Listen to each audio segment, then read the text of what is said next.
I don't know who needs to hear this, but renting an apartment is a better financial decision than buying a condo with an HOA. Buying a condo with an HOA is egregious. I don't know what you thinking. Let's get to this next clip. You want to know what's sad? In a failing condo complex of over 400 units, less than 10 homeowners could be bothered to even show up to the HOA meetings.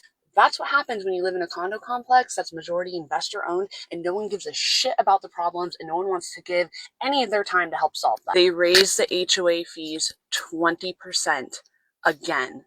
They're more than double what they were 3 years ago.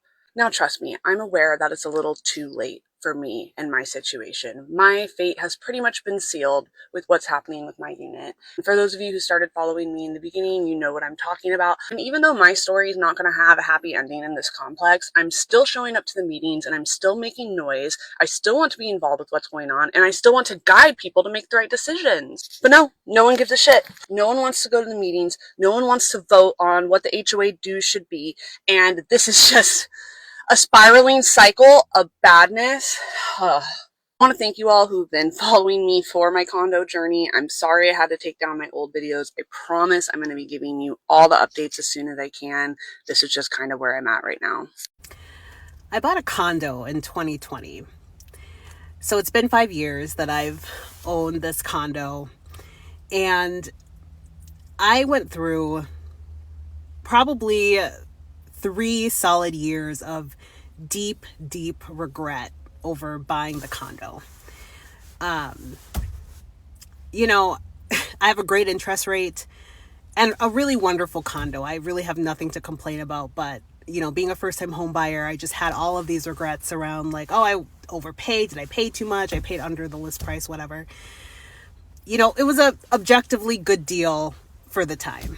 And I just hit 5 years in my condo in September. And even though I've made a lot of peace, I love the condo, you know, I'm really grateful I was able to do that for myself. I still have moments. And I had one earlier this week where I was like, man, I wish I had another bedroom, another bathroom. I wish I had more storage. I really need less things. I need to get rid of stuff. But I was going through all these reasons why I was disappointed in the condo that I bought. And today, I came over to my mom's house. My mom and I live like 10 minutes apart. And I have been raking leaves all day. I have been, well, not really all day, since after work. I came over here and I raked some a little bit earlier. I'm probably going to come back tomorrow, but I got here after work. I left right after the day ended and came and I raked like 2 bags. I have 5 bags and 5 bags by the garage that I can't fit in here. And I just remember thinking, this is why I live in a condo, because growing up, I have always done yard work. My mom is 70. There is no reason for her to be raking leaves. Like, that just doesn't make sense. So I rake the leaves and do a lot of the other things. We used to have a crabapple tree. I picked up all the apples when they would fall in like August. And I had a moment today as I was raking leaves and I was like, you know, this is why.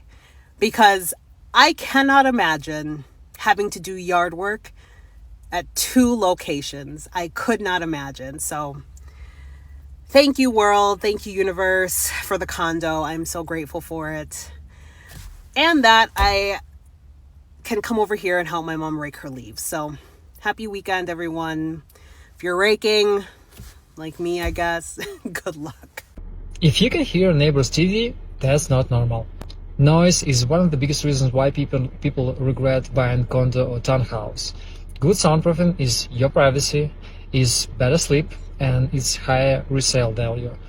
So how you can check it? During the showing, just walk firmly. Does the floor bounce or squeak? Try to tap on the walls. If it's a hollow sound, it's a red flag. If it's a firm sound, it's a good sign. And you can also ask your realtor to check the specification and check the noise concerns from the neighbors. And if it's condo, just stop and listen. If you can hear neighbors, you probably don't want to buy this condo. Remember, quiet homes don't advertise themselves. You have to know how to check them and what to look for. In a previous video, I talked about my biggest financial accomplishment, but now I'm going to talk about my biggest financial regret. In 2018, I purchased a condo off the DBP for like $316,000. I wasn't looking to buy a condo. I didn't plan on moving out. I had no intentions of purchasing a condo. I just happened to get a good deal and walked out with the purchase of a condo.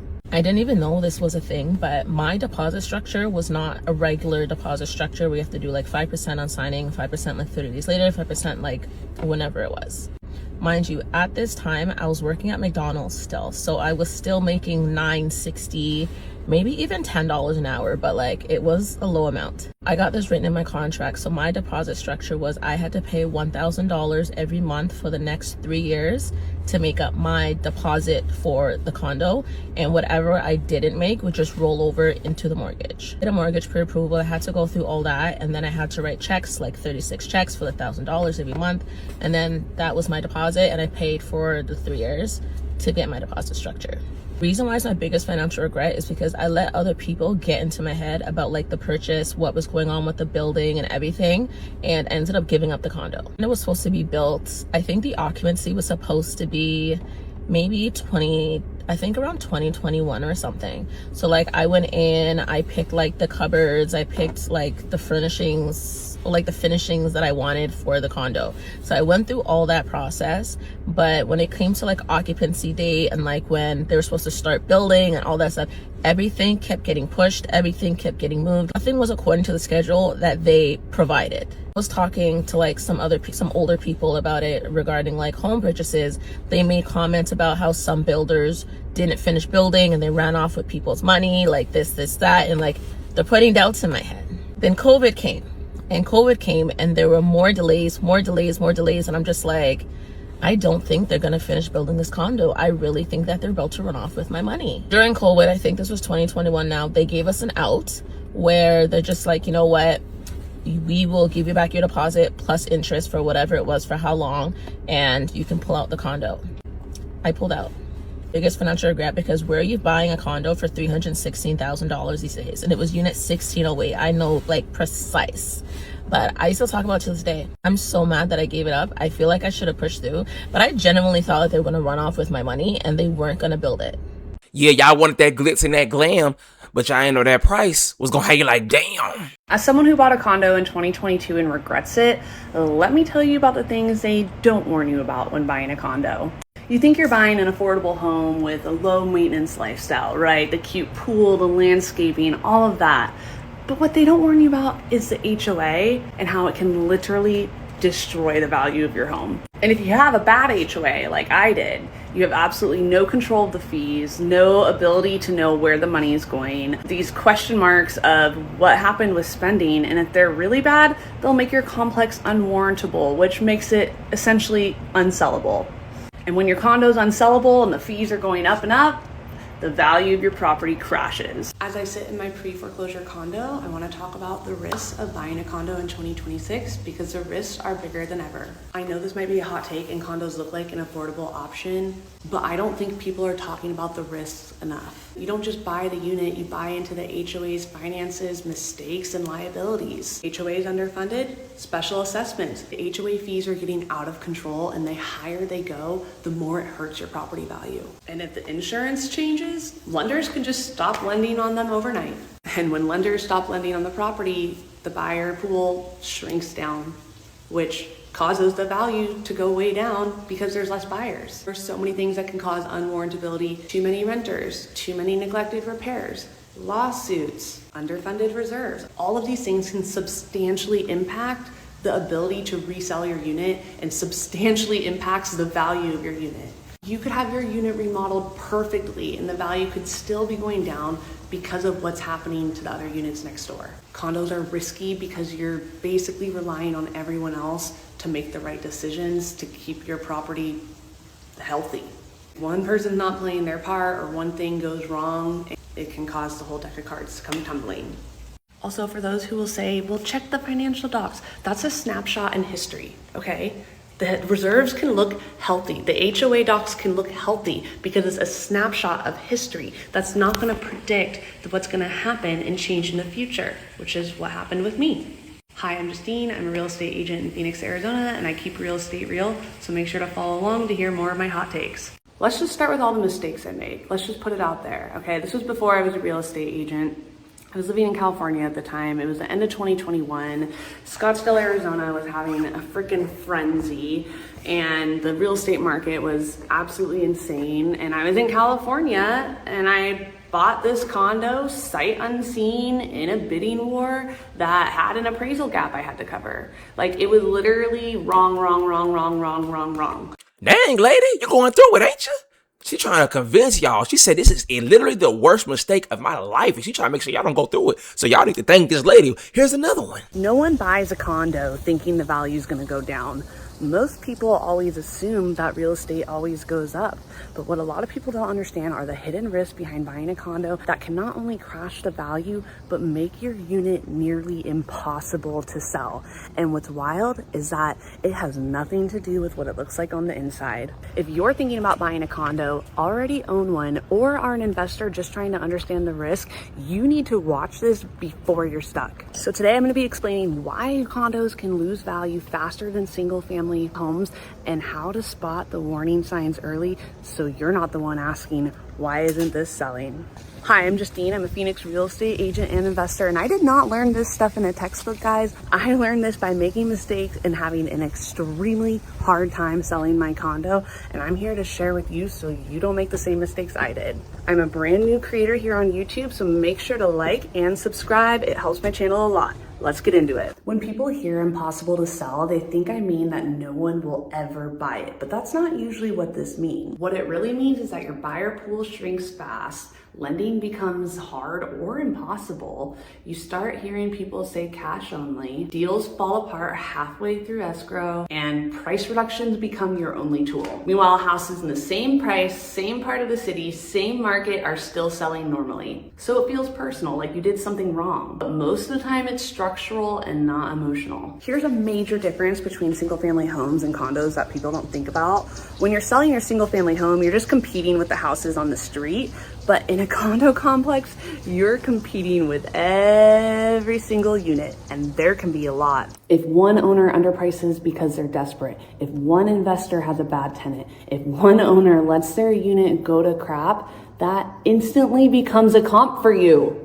And they're gonna base the value of your house on what that one sold for. And you can't opt out. So you could have the nicest complex, the most renovated unit, and your value is still gonna be decreased because you can't control the supply.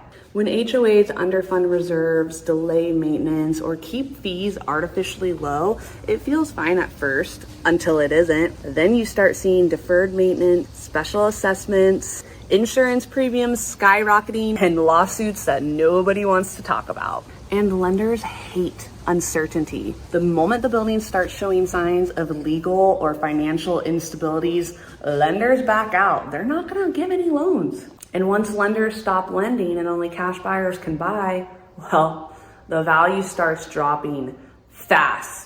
Cash buyers don't pay market value, and there's not very many of those buyers. And typically when these issues start to arise in a condo complex, it's not just one owner trying to sell. It's usually a lot of owners realizing, oh my gosh, this is going a bad direction. I gotta get out of here ASAP.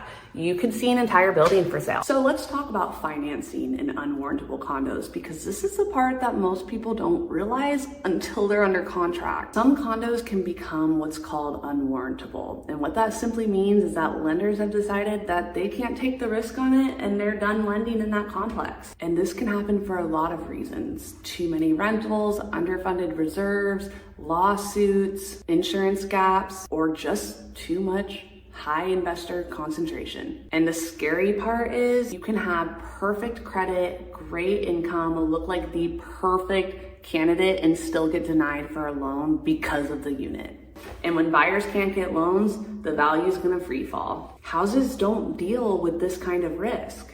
What happened with my complex is that it was warrantable when I bought it, and I used a conventional loan to buy it, just for it a couple of years later to become unwarrantable and crash the value. Unfortunately, one of the ways that complexes try to become warrantable is to increase the fees to fix the problem, but that in itself creates an even bigger problem, because the higher your monthly fee is, the lower the value of your property goes as well. So like my complex, they pretty much tripled the fees, but it's still unwarrantable. So the fees are so high, which has also hurt the value, but the complex being unwarrantable has double hurt the value. It's a lose-lose situation. And single family homes just don't have these kinds of risks. That's why in changing housing markets, you see condos getting hit first and recovering last. So let's talk about why houses recover better. Houses are a simpler asset. One owner, one budget, one insurance policy, one decision maker. There's no shared walls, there's no shared financial reserves, and there's no HOA votes that can change the whole fate of the complex overnight.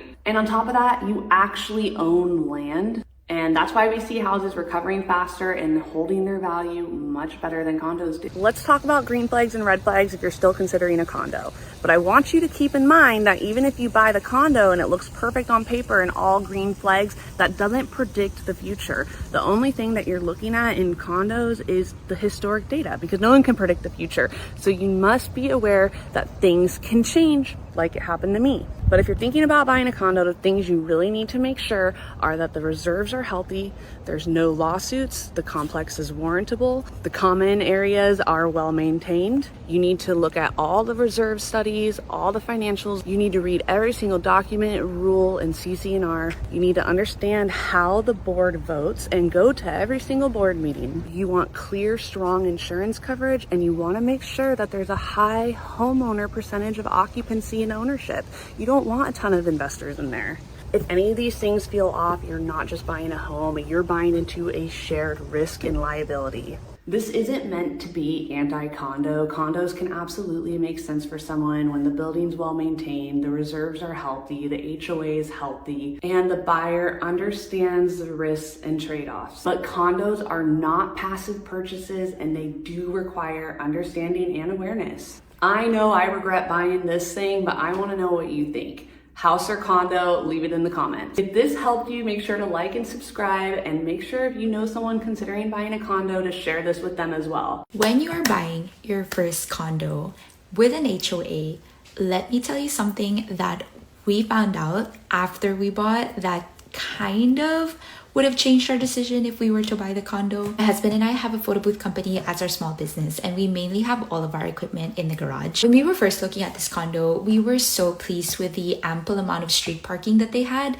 plus the garage space. It was just the perfect scenario for us. We were living in a single family home before this. We were living at my husband's parents' house, so we were using the garage fully as our small business space, and then we had our cars parked outside on the driveway. So when we first moved in, we thought we would have the initial plan, but when we met the neighbors, there was a reason why there was so much street parking is because you're actually not allowed to park your car there, and you have to use the garage space. I know it's not a big deal for a lot of people, but for us, given that we had so much stuff for our small business, it kind of felt like that's actually one of the reasons why we chose to buy a property instead of renting, is because we couldn't downsize to a one-bedroom apartment. We really needed a proper house with a proper garage. But as I said in my other video, we just didn't want the upkeep of a single detached family home, so we decided to just do a condo. It's not really a nightmare, but it's just something that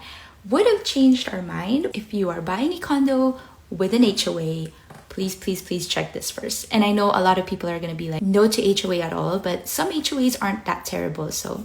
See, she didn't know what she was getting into. She said if she knew, she wouldn't have did it. And guess who we got again?